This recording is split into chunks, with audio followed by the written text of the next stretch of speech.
খাবেন? হ্যাঁ আপু অবশ্যই। পুরান ঢাকায় রাস্তার পাশে অদ্ভুত এক খাবার বিক্রি করতেছে, সাথে হচ্ছে এইরকম গুড়ের জিলাপি। মানে এই খাবারটা কিন্তু সচরাচর সব জায়গাতে পাওয়া যায় না, আমি খুব কম সময়ের জন্য দেখছি। যেমন চামিচে তোলা যায় না এইরকম একটা হালিম, মাংস পুরো ম্যাশ করা। অনেক সময় হয় না যে অনেক বেশি ডাল থাকে, খাওয়া যায় না, বা আমরা মাংস খুঁজতে থাকি, এখানে সেই অপশনটা নাই। প্রতি চামচে চামচে এরকম হচ্ছে মাংস পুরো ম্যাশ করা পাবে।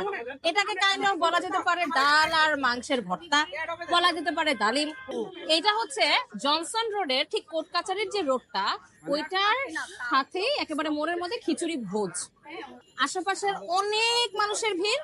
স্ট্রিট ফুডের মধ্যে এরকম মানে সচরাচর কিন্তু দেখা যায় না যে 4 জনের ফুল প্যাকেজ, যেমন ধরো আস্ত একটা মুরগি, অনেকগুলো রাইস, সাথে চালি কাবাব, ডিম, বোরহানি, মাত্র 800 টাকা প্রাইস। দ্যাট মিন্স 4 জনের জন্য গড়ে প্রায় 200 টাকার মতো পড়ে।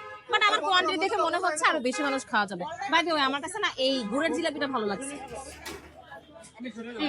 জনসন রোডের আশেপাশে যারা আছেন পুরান ঢাকার, তারা চাইলে ট্রাই করতে পারেন। অথবা যদি আপনাদের এই জায়গাটাতে আসা হয়, তাহলে অবশ্যই এই খিচুড়ি বাড়ির এই মাখো মাখো হালিমটা, সেই সাথে হচ্ছে গুড়ের জিলাপিটা ট্রাই করবেন।